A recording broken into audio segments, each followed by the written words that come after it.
18. Selene had no difficulty seeing General Torion. The man in charge of returning her to Westmarch brought her right to his commander, bypassing several guard stations in the process. No, Selene had no trouble seeing the veteran soldier, but convincing him of the veracity of her story was an entirely different matter. Lord Jitan, muttered the general. He started to take her by the shoulder, then thought better of it. Instead, he sat down on the edge of his desk and frowned at the noblewoman. Let me summon a priest, Selene. Clearly the evil naive still got you under a spell. The only threat, the security of Westmarch, comes from him. But Jitan! While I dislike the arrogant bastard, and for more reasons than he too seeks your hand, there's no proof to match your words, and the say-so of one nobles against another isn't sufficient anymore. Stepping up to him, Selene put one slim hand on his chest. She gazed into his eyes. Torion, at least make certain that the guards on the outer walls are doubled. Zayl said something about spiders. Again, he cut the noblewoman off. First, I hardly think we've much to worry about spiders, Selene. Perhaps if this were Luke Lane or the Necromancer's own Falkechistan, the swarming of poisonous spinners might concern for the farmlands, but what little we've got in the way of deadly spiders is hardly worth a panic. A poisonous spider decided the heir to the throne, Torion. If so, it's proving a fortuitous decision.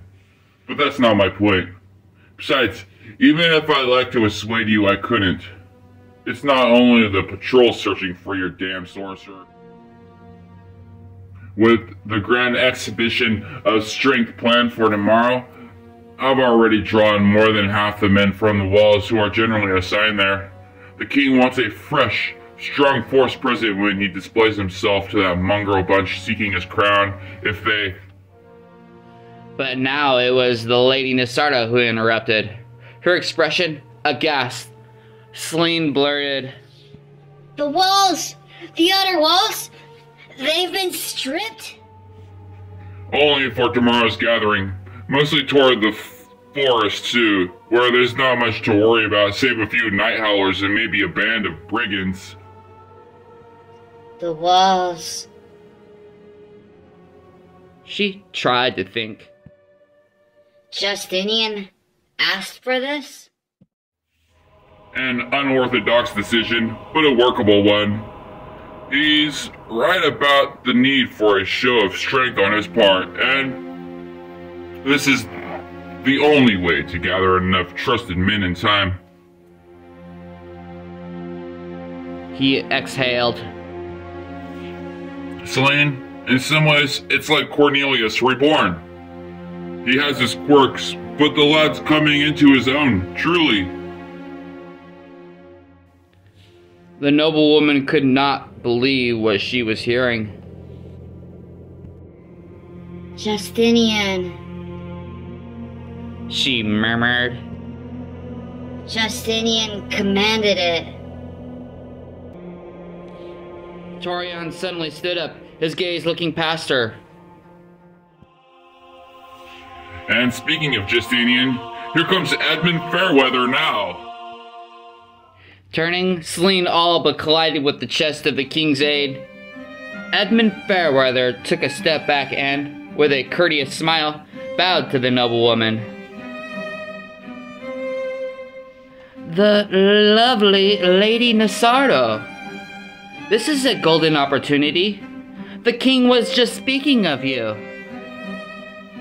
And we were just speaking of Justinian, added Torion. What can I do for you, Edmund? Actually, General, the point of my visit stands between us. His Majesty in order to best show the nobles the backing he was, wished to speak with the most prominent of them. The great lady here. I've been riding high and low throughout the city looking for her. His declaration sounded so outrageous to Selene that she nearly called him on it, but at the last moment thought better. Besides, it suddenly occurred to her that Justinian might be more persuadable than the general when it came to reinforcing the walls, especially if he coveted her backing so much. But she did not wish to travel alone with Edmund, whose virtue Selene did not trust.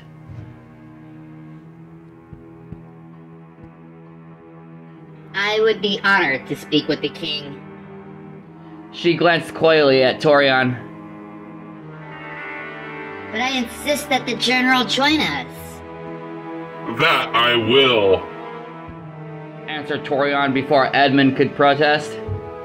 Selene understood why the veteran officer agreed so quickly. Torion thought that he could keep her from defending Zayl and spreading her fearful stories about some spider demon. When the time came, though, the king would hear her warnings. She only hoped that Justinian would also listen. Make your choice.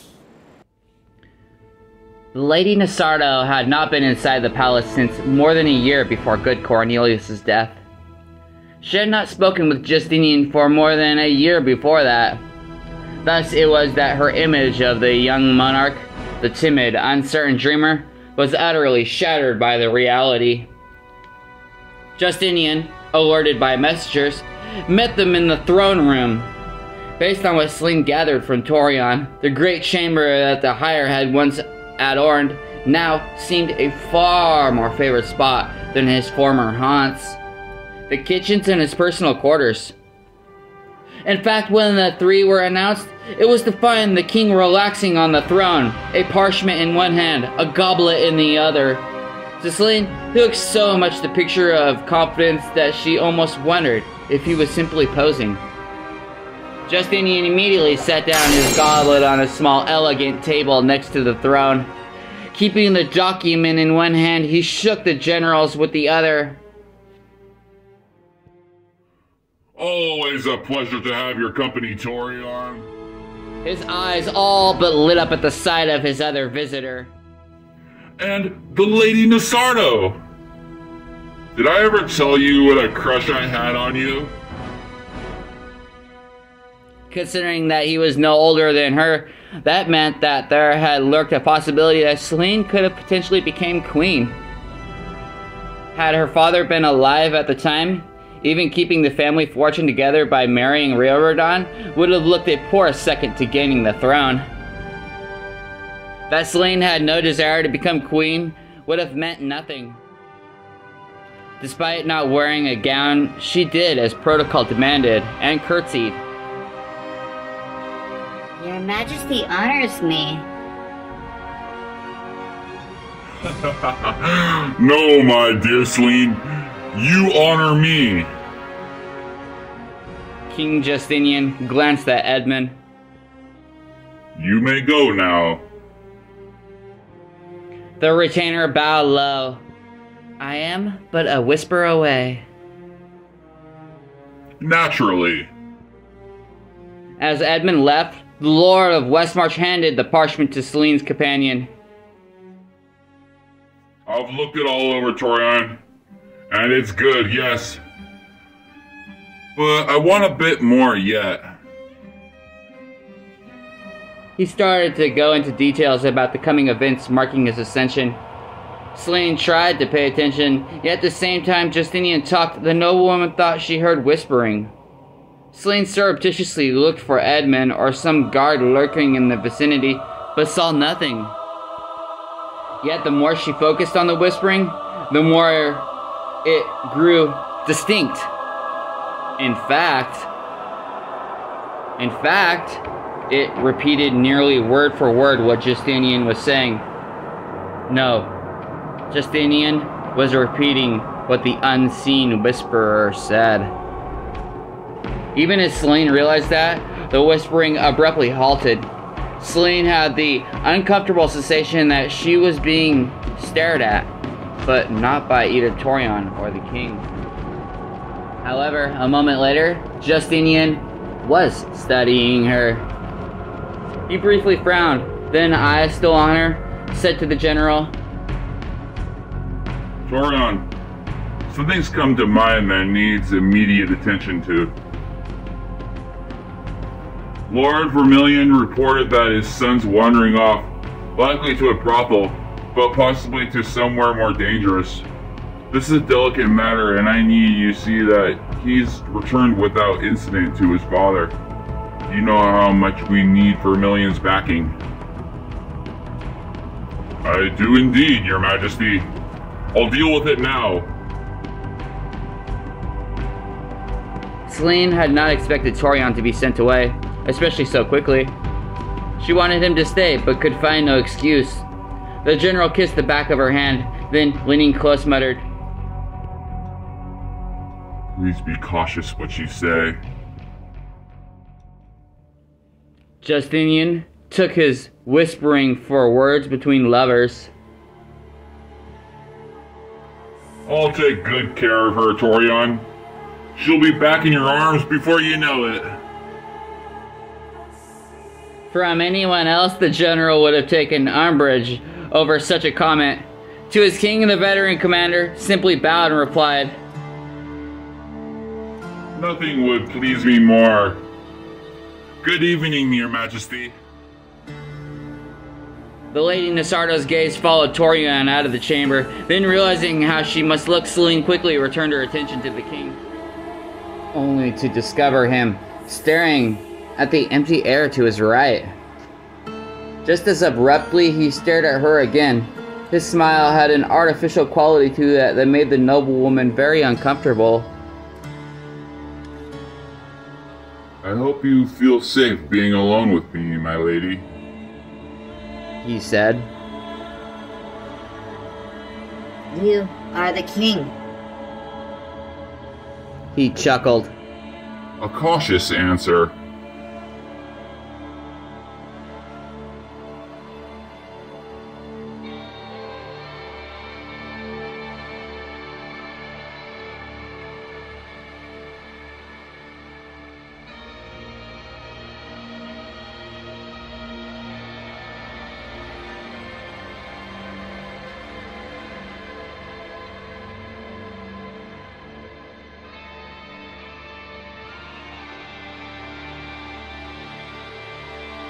There was more whispering, but this time unintelligible.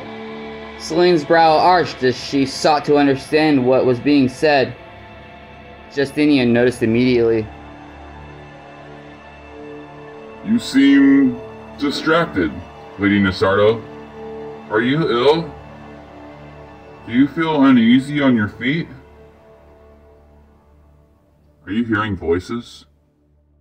Without meaning to, she took a step back.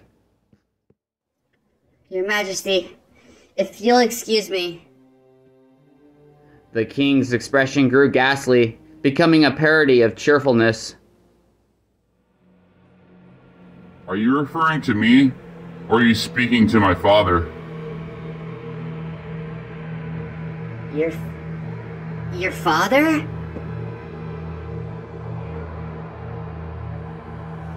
Oh, but can't you see him? He's standing right next to me. I thought that if you could hear him, you could certainly see him. He looked to the empty air again. She can't see you, father. Selene squinted. With concentration, she almost thought that she could make out a murky form that might pass for something human. Might. Is that King Cornelius? Justinian IV clapped his hands together. Yes it is. He has come in my hour of need. He came to me in my hour of need, Lady Selene. I was so fraught with anxiety and fear. I never planned to be ruler. That was my brother's position. I was simply supposed to live out my life doing nothing, and therefore doing no harm. Then your brother died. You can be assured that I was most tearful of all, even more than Father. Still, even at that terrible time, I thought Father would live forever. He'd always been the toughest of us all. He shook his head mournfully. But not tough enough, I discovered. The whispering began again. Despite being unable to understand it, Celine suspected that it involved her. You're quite right, Father. The new monarch said with a boyish nod. She should. Why, I think that she should be very, very honored. Honored? For some reason, she doubted very much that whatever he offered would be an honor. Celine knew that she made a very terrible mistake coming here. But who would have dreamed that Justinian was haunted by something claiming to be his own sire? True, Torion's description of the king's transformation of character should have given her pause, but even with all else that had happened, never would have Celine have expected this. Justinian gave her a bow. My Lady DeSardo, I hereby grant you the privilege of being my guest this evening, and perhaps the next too, if necessary. Your guest? Your Majesty, I don't think that I... Can refuse? Oh, I agree. He looked to the murky form. That is right, isn't it, Father? I thought so. Am I learning well? There was more whispering. Celine concentrated harder, hoping that somehow she could better see and hear the shade of the late king, but to no avail. She doubted that it was accidental. Something was terribly wrong here. The advice Justinian was getting seemed not at all in character with the old king as she knew him. Although she failed to hear it better, she did notice that the shade grew slightly more distinct. Celine frowned at what she saw. In all ways, it seemed to be Cornelius. She caught the outline of his beard, his nose, and other features, just enough to make her believe that he was indeed Cornelius. But as she continued to concentrate, Celine sensed something else. There was an aura around the specter, one that had a different feel to it, as if it had been placed around Cornelius against his will. Was it a spell? Celine wished that Zayl were here with her. He would have known what all this meant. He would have understood how to unravel the question before her. But Zayl had trusted in the noblewoman, and so she focused this time on the aura itself. There was a dread familiarity to it. How could that be? Celine did not understand. Yet, the more she studied the aura, the more she felt certain that she recognized the origin of it. An image of Caribitis flashed in her mind. The spell was his. Justinian was being guided by a spirit force to do the bidding of the Necromancer. Justinian! She began. Hush, my lady. The young king commanded, gesturing with one hand. Not now. Celine's voice ceased. She opened her mouth, but nothing came out. With the possessed shade ever at his side, the Lord of Westmarch looked past Celine and clapped his hands. She immediately glanced over her shoulder, there to find Edmund Fairweather already waiting. Your Majesty. Time to seal the palace. The lanky aide bowed deep, his expression bearing a carnivorous smile. As you say, Your Majesty. As he departed once more, Celine caught him glimpsing not at Justinian, but rather at Cornelius. She let out a silent gasp, wondering how it was that the servant could so readily sense the ghost. Justinian caught her arm. Turning her to face him again, he smiled. As I thought, Father insists that you stay close. He believes that you might try something silly, and I wouldn't have to hurt you if you did. After observing her futility trying to tell him something, he gestured with his free hand. You may speak again. Your Majesty, this is all wrong. Your father is not acting as he should. He's under the control of a necromancer named Caribitis. The king's good humor vanished. Caribitis brought my father back to me. He came to me in the moment of my greatest needs. You'll not speak ill of a good man. He flung her towards the dais. Sit there. His words were more than simply a demand. They were a command that Selene found she could not disobey. Her body placed itself on the dais against her will.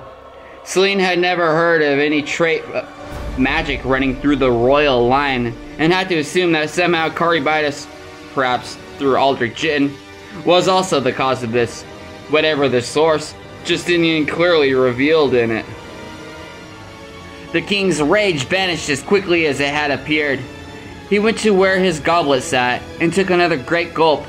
Then, acting like an eager young boy with a secret, he sat down next to the Lady Nasardo. Tonight, it begins. They'll never question my right to reign. When this is all through, everyone will see that I am the true king. No one will ever call me Justinian the Wide-Eyed again. What do you mean, Your Majesty? Selene had the horrible idea that she knew. It was so very clever. The nobles are all in attendance to the capital. Most of the guards have been stripped away from the outer walls. Father's suggestion that. When the city's under attack, I'll be waiting for the right moment to come to its rescue. I'll be commanding the forces that Torion's gathered for me, but only after it's clear that none of those would-be usurpers can do anything. He grinned wide. I'll be the one to save Westmarch from the spiders. Me! He knew. He knew everything. And yet Justinian was content to sit there and let it all play out. He was content to sit and drink while scores perished, or face some worse fate. And it seemed that there was nothing that Selene could do about it.